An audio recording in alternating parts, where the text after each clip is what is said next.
Jeff Todd here for MLB Trade Rumors. You know, we often see guys and hear about guys who have big contract expectations in free agency and then fall way short of it. You talk about their market collapsing and all that.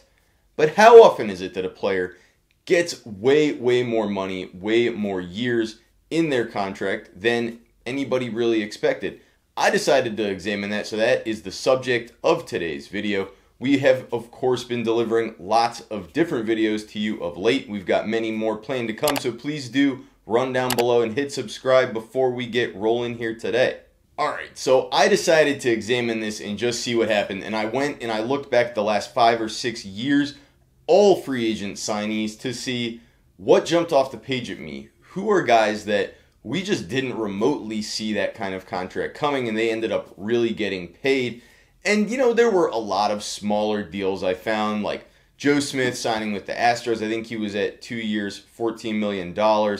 Maybe even last year, Starlin Castro signing with the Nats for 2 years and $12 million.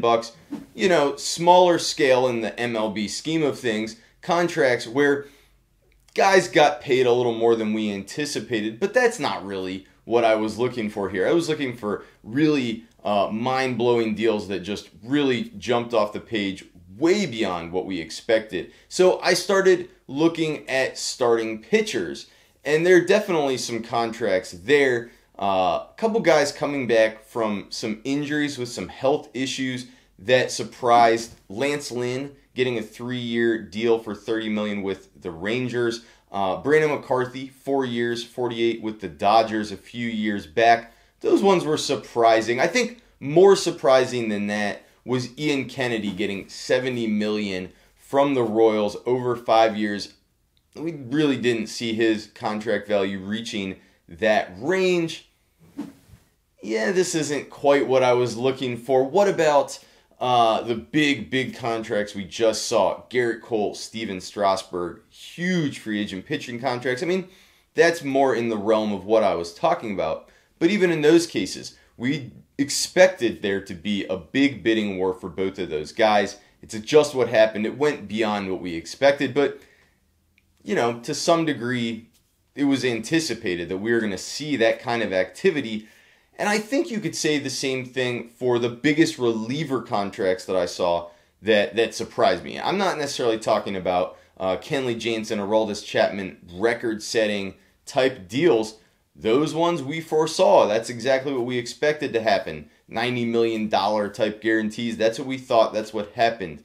I'm thinking here about some of these surprising 4-year guarantees for guys who are not closers. Brett Cecil a few years back with the Cardinals, and then Drew Pomeranz this past winter with the Padres. Definitely guys that we foresaw having some real helium in their markets, and they did, more so than we expected. But, you know, maybe not then quite as surprising as you might be looking for. I'm really looking for something that just caught me off guard. Now, I got a little bit closer there with Billy Butler. Remember, he was a free agent, the Royals, Old Country Breakfast, and he got 3 years and $30 million from the Athletics. I did not think that was going to happen, but I must admit that my colleague Steve Adams, he told me, Jeff, I know it's not worth it. I know they shouldn't do it, but I think someone is going to pay him $30 million. He told me that before the season, so I can't really say that was unforeseen. Chase Headley, 4 years, $52 million with the Yankees. You know, that is kind of what I'm talking about here. It's a kind of contract that was a bit surprising at the time, but I gotta say, it's more surprising in retrospect. That kind of deal we don't quite see as much now for a solid veteran, but a relatively unexciting player. Getting that kind of money, the market has moved away from that, but at the time, it, I guess, wasn't all that shocking. So that brings me to the one that still I just can't quite wrap my head around, and it's Mike Moustakas signing this past year with the Reds for 4 years, $64 million, just way beyond what we had even stopped and conceived of as being possible this winter.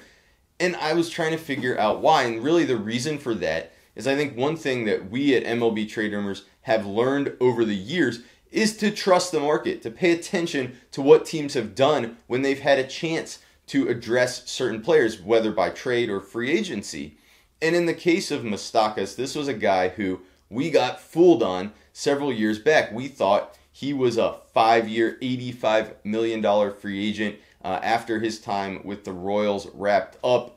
As it turned out, he declined a qualifying offer from Kansas City and ended up returning for just $6.5 million in guarantees, which was way, way below even the qualifying offer rate for one season.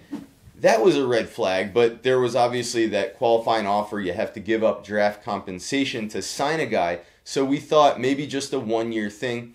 Goes back in the market the next winter, 1 year, $10 million to go back to the Brewers, who had acquired him via trade from Kansas City.